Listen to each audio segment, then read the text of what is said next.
भारत माता की, भारत माता की, भारत माता की। राम राम साहब। शक्ति और भक्ति परिचायक चैत्रीय नवरात्रा रे चौथे दिन माता कुष्मांडा रे स्वरूप ने मारो कोटि कोटि प्रणाम।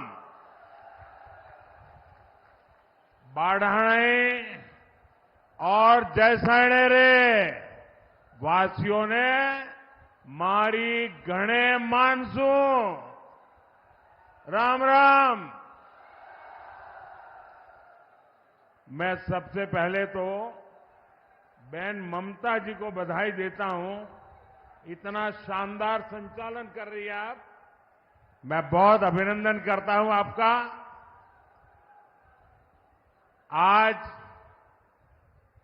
नवरात्रि के पावन अवसर पर मुझे सिद्धों और शूरवीरों की धरती एक बार फिर आप सबके दर्शन करने का सौभाग्य मिला है। ये वो धरती है जिसके वीरों की कहानियां आज भी सीमा पार खौफ पैदा करती है। जिस रेगिस्तान की गर्मी में अच्छों की हिम्मत दम तोड़ देती है, वहां आपके हौसले के सामने गर्मी भी कुछ नहीं कर पाती। ये जन सैलाब, ये जन समर्थन बताता है बाड़मेर की जनता बीजेपी को भरपूर आशीर्वाद देने का संकल्प ले चुकी है। इस चुनाव में आपका एक एक वोट विकसित भारत की नींव मजबूत करेगा। ये चुनाव दल का नहीं, देश का चुनाव है। इसलिए आज पूरा देश कह रहा है 4 जून 400 पार। 4 जून और मालानी की यही पुकार। फिर एक बार, फिर एक बार, फिर एक बार। भाइयों और बहनों, बाड़मेर हमारी पार्टी के वरिष्ठ स्वर्गीय जसवंत सिंह जी का क्षेत्र है। यहां के लोगों ने हमेशा मुझे बोला है, मोदी जी आप देश के दुश्मनों को सबक सिखाओ, बाड़मेर जिताने की जिम्मेदारी हमारी। आप इस बार भी पहले से ज्यादा वोटों से बीजेपी को जिताएंगे, ये मेरा पक्का विश्वास है। साथियों, कांग्रेस पार्टी ने 5-6 दशक से ज्यादा देश पर हुकूमत की, लेकिन देश की कोई एक बड़ी समस्या ऐसी नहीं जिसका संपूर्ण समाधान कांग्रेस ने दिया हो। राजस्थान के लोगों से बेहतर इस बात को कौन जानेगा। जिस राजस्थान के लोगों ने देश को अपने लहू से सींचा, उस राजस्थान को कांग्रेस पार्टी ने पानी के लिए प्यासा रखा। मेरी माताएं बहनें तपती गर्मी में रेतीले धोरों पर सिर पर घड़े रखकर कोस कोस चलकर पानी लेने जाती थी। हमारी बहनें यहां कहती थी, घी ढुले तो मारो कुछ न जासी, पानी ढुले मारो सब कुछ जासी। यानी पानी घी से भी ज्यादा मूल्यवान था। लेकिन 70 साल तक किसी ने इन माताओं बहनों की नहीं सुनी। जब आपने आपके बेटे मोदी को सेवा करने का मौका दिया, मैंने जल जीवन मिशन शुरू करके इस त्रासदी को खत्म करने का बीड़ा उठाया। जल जीवन मिशन से हमने राजस्थान के 50 लाख घरों तक पानी पहुंचाया है। लेकिन जितने दिन राजस्थान में कांग्रेस सरकार रही, उसने जल जीवन मिशन में भी जमकर भ्रष्टाचार किया। कांग्रेस ने राजस्थान तक पानी लाने के लिए ईआरसीपी परियोजना भी पूरी नहीं होने दी।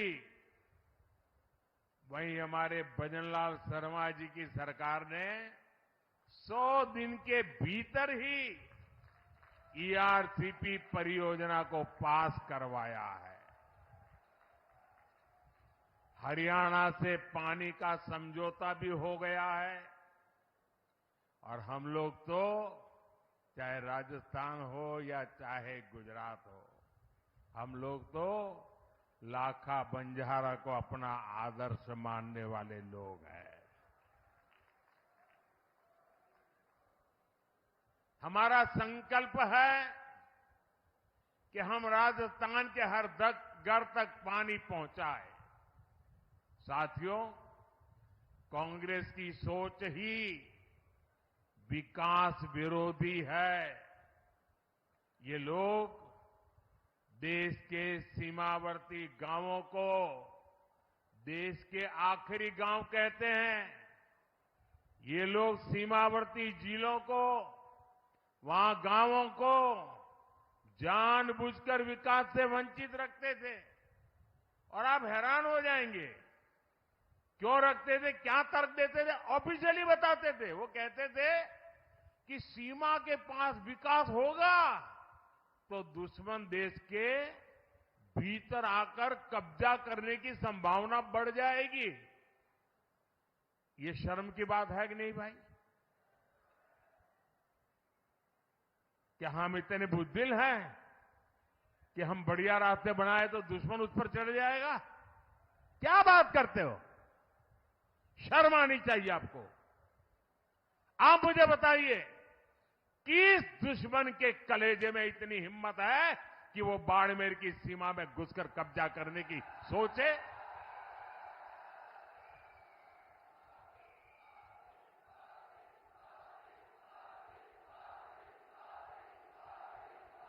है हिम्मत किसी में? भाइयों बहनों, हम सीमावर्ती इलाकों को, सीमावर्ती गांवों को आखिरी गांव नहीं, देश का प्रथम गांव मानते हैं। हमारे लिए देश की सीमा यहां पूरी नहीं होती है। हमारे यहां से देश शुरू होता है।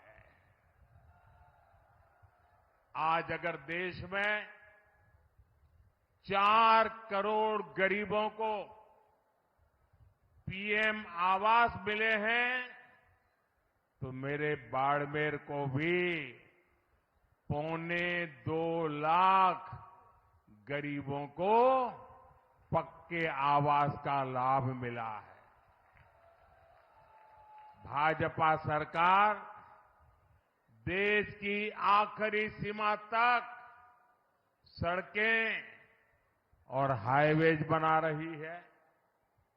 हमने बाड़मेर में मेडिकल कॉलेज भी खोला है। आज सीमावर्ती बाड़मेर में 72,000 करोड़ रुपए लागत की रिफाइनरी शुरू होने जा रही है। और मेरे बाड़मेर के भाई बहन सुनिए, अगर यहां कांग्रेस की सरकार न होती तो मेरे दूसरे टर्म में ही मैं आकर उद्घाटन कर जाता, लेकिन कांग्रेस ने ऐसे ऐसे रुकावटें डाली। लेकिन मैं आपको गारंटी देता हूं, मेरे तीसरे टर्म में मैं रिफाइनरी का उद्घाटन करने जरूर आऊंगा। और जिस दिन रिफाइनरी के उद्घाटन के लिए आऊंगा, उस दिन इस चुनाव विजय के लिए धन्यवाद भी करने आऊंगा। आने वाले समय में इस इलाके में रोजगार के अवसर पैदा होंगे, युवाओं के लिए नए रास्ते बनेंगे। मेरे बाड़मेर के भाई बहन जो पुराने लोग हैं, वो जब मेरी ये बात सुनते हैं तो उनको लगेगा या ये संभव है, ये होगा क्या? स्वाभाविक है कि ऐसी मुसीबतों में उन्होंने जिंदगी गुजारी है। यहां से पलायन होना बहुत स्वाभाविक था। मां बाप भी बच्चों को कहते थे, भाई कहीं और चले जाओ, यहां रह के क्या करोगे? वो दिन थे। ऐसा ही हाल कच्छ का था। मैं गुजरात का अनुभव बताता हूं आपको। कच्छ का भी हाल ऐसा ही था। लेकिन 2001 के भूकंप के बाद गुजरात के लोगों ने मुझे सेवा का मौका दिया। आज पूरे हिंदुस्तान का सबसे तेज विकास करने वाले जो जिले हैं, उसमें आज कच्छ जिला पहुंच गया है। मुंबई में जमीन की जो कीमत होती है, वो कच्छ की जमीन की कीमत हो गई है। अगर कच्छ बदल सकता है तो बाड़मेर बदल सकता है कि नहीं बदल सकता है? बदल सकता है कि नहीं बदल सकता है? मैं ये करके आया हूं और इसलिए मैं गारंटी देता हूं, ये भी मैं करके रहूंगा।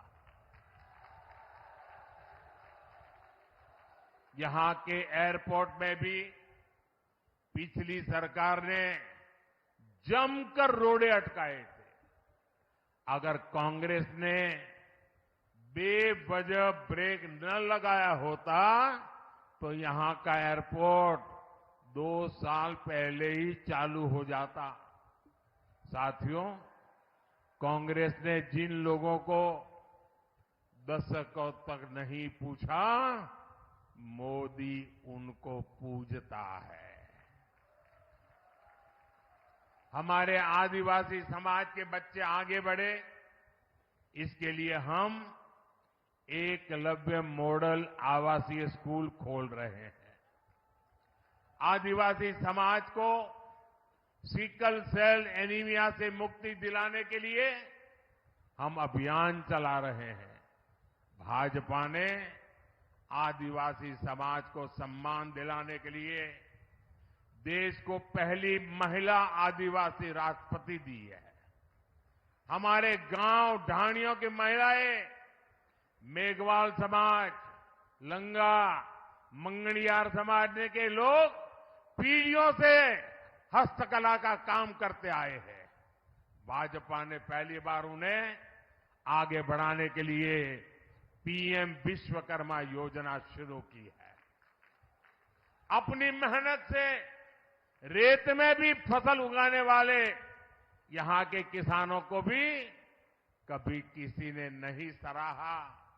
आज हम किसानों के सीधे उनके खातों में पीएम किसान सम्मान निधि भेज रहे हैं। किसानों की आय बढ़े, इसके लिए हम मोटे अनाजों को, श्री अन्न को पूरी दुनिया में प्रमोट कर रहे हैं। ये हमारा बाजरा कोई पूछता नहीं था, सिर्फ हम गांव के लोग खाते थे। आपको जानकर के खुशी होगी, अभी मैं जब अमेरिका गया तो अमेरिका ने राष्ट्रपति ने अपने घर में व्हाइट हाउस में बड़ा भोज रखा था, लेकिन मजा देखिए, उस भोज में जितनी चीजें खाने के लिए बनाई थी वो हमारे मोटे अनाज में से बनाई थी। हमारे बाजरे, हमारा ज्वार उसमें से बनाई थी। दुनिया में जो मेरा छोटा किसान पानी के अभाव में खेती करता है, मोटा अनाज पैदा करता है, मैंने दुनिया को समझाया है ये मामूली अनाज नहीं है, ये सुपर फूड है, सुपर फूड। आपकी सेहत के लिए उत्तम फूड है। और मैं दुनिया में आपके किसानों के द्वारा बनाई ये बाजरा ज्वार दुनिया में बेच रहा हूं। दोस्तों, मूंग का समर्थन मूल्य भी आज जितना है उतना कभी नहीं था। मोदी आपके सुख दुख में आपके साथ है, क्योंकि आपके सपने ही मेरे संकल्प है। साथियों, एससी, एसटी, ओबीसी भाइयों और बहनों के साथ दशकों तक भेदभाव करने वाली कांग्रेस आजकल एक पुरानी रिकॉर्ड बजा रही है।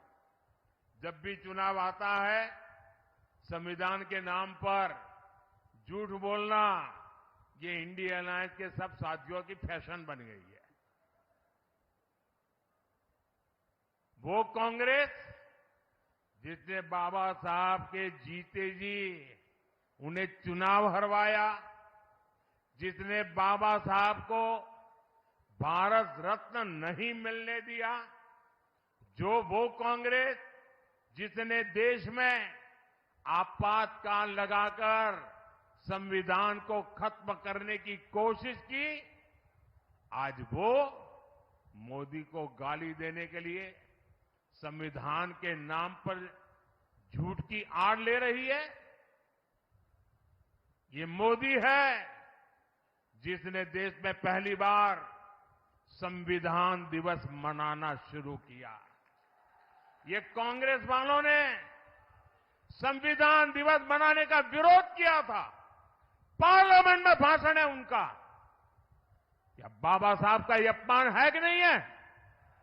संविधान का अपमान है कि नहीं है? इतना ही नहीं, ये मोदी है जिसने बाबा साहब से जुड़े पंच तीर्थों का विकास किया। इसलिए बाबा साहब और संविधान का अपमान करने वाले कांग्रेस और इंडिया अलायंस के झूठों से, उनकी गपबाजी से सावधान रहने की जरूरत है। और कांग्रेस वाले सुन लें, ये 400 सीट की बात देश की जनता ने इसलिए की है कि आपने 10 साल पार्लियामेंट में मुझे अच्छे काम करने के लिए रोकने की लगातार कोशिश की है।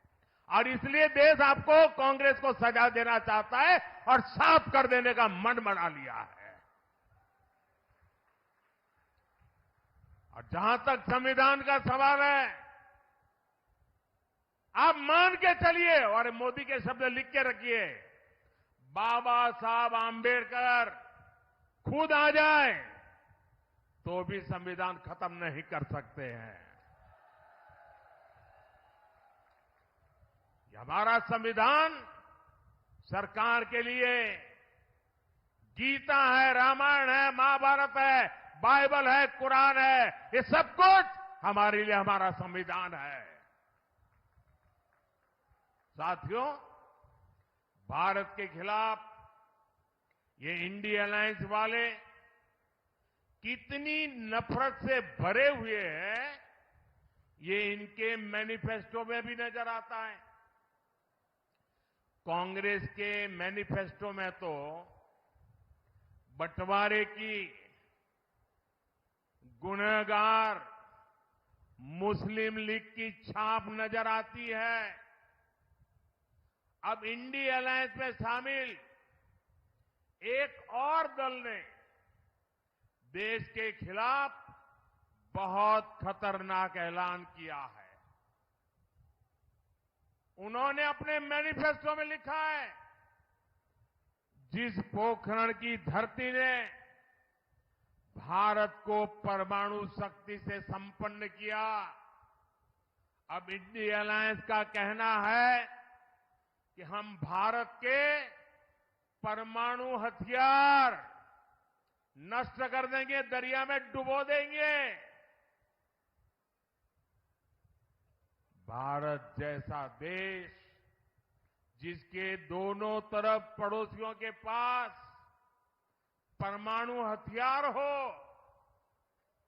क्या उस देश में परमाणु हथियार समाप्त करना, इसकी सोच ये समाप्त करना चाहता है इंडिया अलायंस। क्या परमाणु हथियार समाप्त होने चाहिए? मुझे सबका जवाब चाहिए। क्या परमाणु हथियार समाप्त होने चाहिए?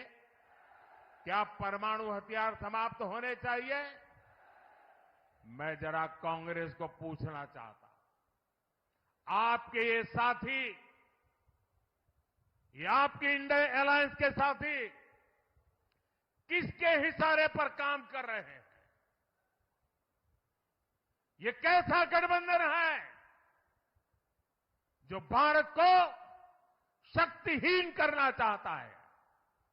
आखिर किसके दबाव में आपका ये गठबंधन हमारे परमाणु ताकत को समाप्त करना चाहता है?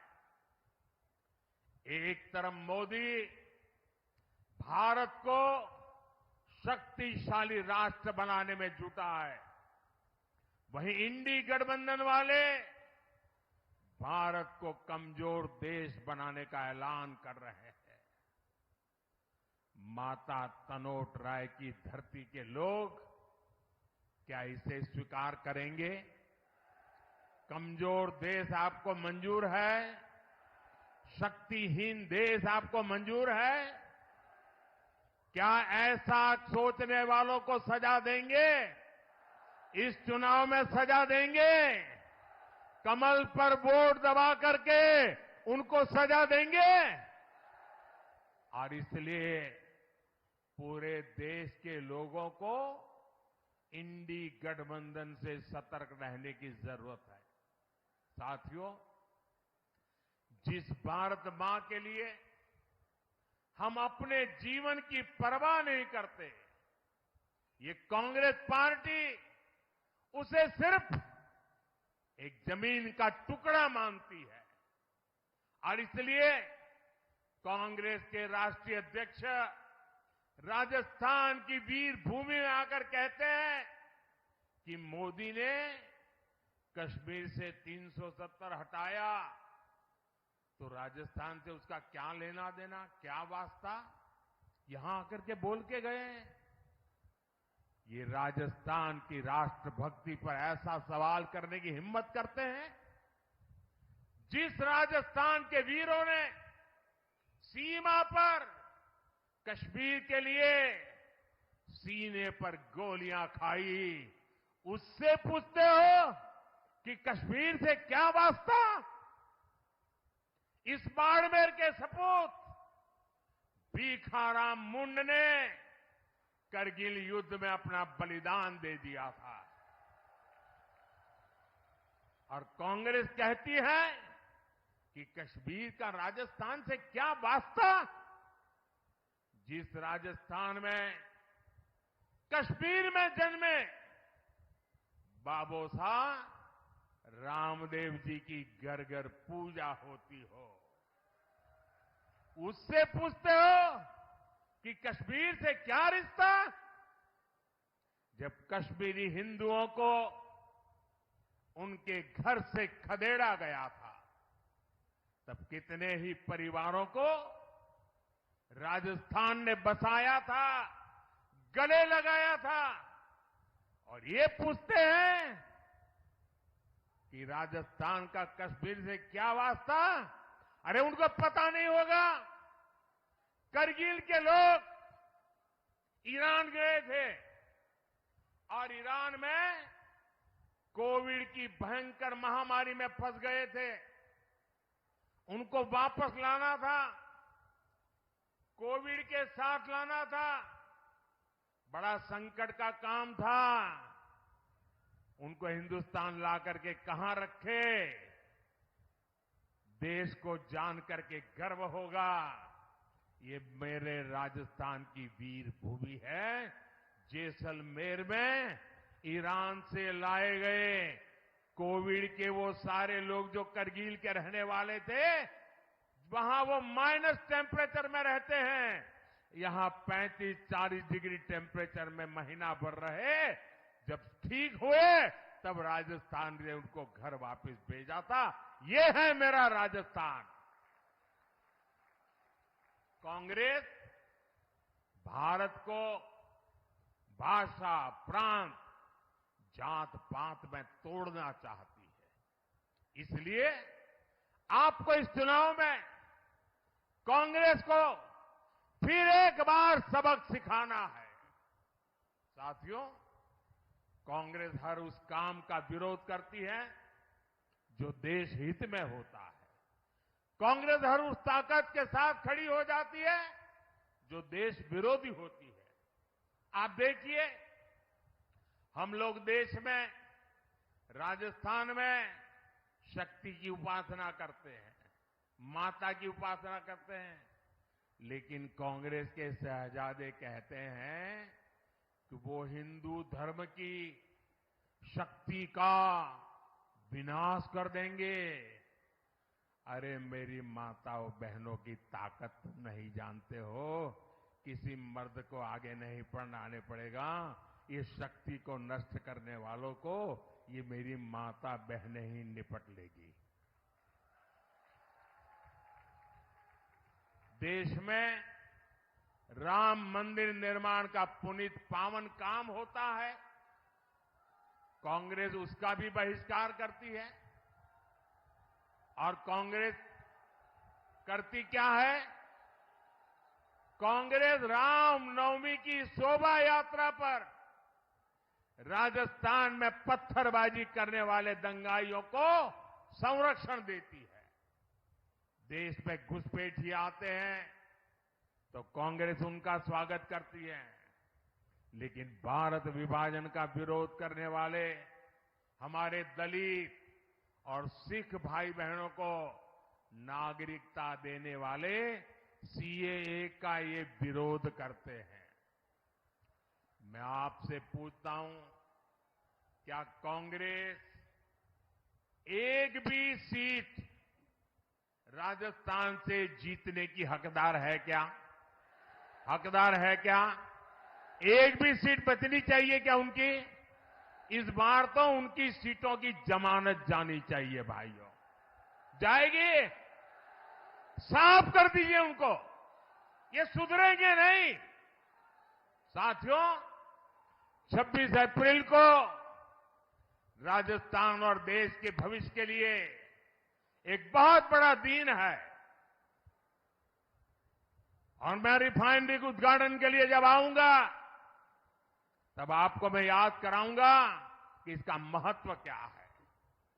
भारतीय जनता पार्टी ने बाड़मेर से कमल की जिम्मेदारी भाई कैलाश चौधरी जी को दी है। इसलिए आपको मोदी की गारंटी पर भरोसा करते हुए कमल पर बटन दबाने के लिए प्रार्थना करने आया हूं। आपके आशीर्वाद लेने आया हूं। मेरी माताएं बहनों के आशीर्वाद, मेरे नौजवानों के आशीर्वाद, मेरे बुजुर्गों के आशीर्वाद, धानी धानी मेरे किसान भाई बहनों के आशीर्वाद, यही मेरी ऊर्जा है, यही मेरी ताकत है। चाहे जितनी गर्मी हो, 26 अप्रैल को सुबह सुबह ही कमल का फूल खिलना चाहिए। खिलेगा? और इसलिए मेरा अनुरोध है, पहले मतदान फिर जलपान, पहले मतदान फिर अच्छा, मेरा एक और काम करोगे? जरा हाथ ऊपर करके बताइए, करोगे? सबके सब करोगे? माताएं बहनें भी करेगी? देखिए, पहले तो मैं राजस्थान में बहुत घूमा हूं, सब दूर जाता था, संगठन का काम करता था, इन सबके साथ कंधे से कंधा मिलाकर के काम किया है। लेकिन अब आपने इतना काम दिया है कि मैं सब जगह पे जा नहीं सकता हूं। तो मेरा एक काम करोगे? घर घर जाकर बताइएगा कि अपने मोदी बाड़मेर आए थे और मोदी ने आपको प्रणाम कहा है। मेरा प्रणाम पहुंचा दोगे? हर परिवार में मेरा प्रणाम पहुंचाओगे? हर माता बहन को मेरा प्रणाम पहुंचाओगे? हर बुजुर्ग को मेरा प्रणाम पहुंचाओगे? जब इन सबको मेरा प्रणाम पहुंचेगा ना, तो मन से मुझे आशीर्वाद देंगे, और वो आशीर्वाद मुझे ऐसी ताकत देगा कि विकसित भारत का सपना पूरा करने के लिए मैं अपनी पूरी ऊर्जा लगा दूं। मेरे साथ बोलिए, भारत माता की, भारत माता की, भारत माता की। बहुत बहुत धन्यवाद।